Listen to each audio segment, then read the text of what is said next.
Successfully 1 kg increase ஆகி வந்திருக்கோம் ஊர்லேருந்து. சீக்கிரமாகவே வெயிட் ரெடியூஸ் பண்ணணும். அடுத்தடுத்து நிறைய ஃபங்க்ஷன்ஸ்லாம் வருது. உங்கள் கூட ஒரு சின்ன ஸ்டோரி ஷேர் பண்ணிக்கிறேன்.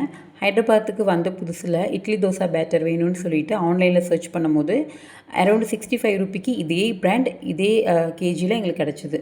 இது கொஞ்சம் அதிகமாக இருக்குது, பக்கத்தில் கடையில் கேட்டு பார்க்கலாமேன்னு சொல்லிட்டு ஷாப்பில் போய் கேட்டோம் அப்படின்னா இதே பிராண்ட் இதே கிராம் வந்து பார்த்திங்கன்னா 95 ரூபி, அதாவது எம்ஆர்பி அதே ரேட்டில் கொடுத்தாங்க. என்னன்னா இது ஆன்லைனில் 65 95 சொல்கிறாரே அப்படின்னு சொல்லிவிட்டு நான் வேண்டான்னு சொல்லிட்டேன்.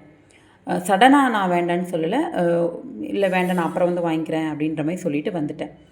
அப்புறம் வாக்கபிள் டிஸ்டன்ஸில் இன்னொரு ஷாப் இருந்தது. அவங்க வந்து அங்கேயே அரைச்சி சேல்ஸ் பண்ணுறாங்க. ஸோ ஆப்வியஸ்லி அமௌண்ட்டும் கம்மியாக இருந்தது, அந்த குவான்டிட்டி எனக்கு போதுமாக இருந்தது. வீட்டுக்கு வாங்கிட்டு வந்தாச்சு. நெக்ஸ்ட் டே நான் ஃபஸ்ட்டு ஷாப்புக்கு போய் பேட்டர் வேணான்னு சொல்லிட்டு வந்தேன்ல, அந்த கடையில் பால் வாங்க போனேன். அப்போ அவங்க வந்து இல்லை அப்படின்ட்டாங்க. நெக்ஸ்ட் டே வேறு ஏதோ ஒரு திங்ஸ் வாங்க போகும்போது அப்போவும் அவங்க இல்லைன்ட்டாங்க. எனக்கு அப்புறம் தான் தெரிஞ்சு அந்த பேட்டர் வேணான்னு சொன்னதுனால தான் அவர் எது கேட்டாலும் இல்லை இல்லைன்னு சொல்கிறாரு அப்படின்ட்டு. அவர் எங்கள் வீட்டுக்கு பக்கத்துலேயே உள்ளவர் தான். எனக்கு அது ரொம்ப கஷ்டமாக இருந்துச்சு.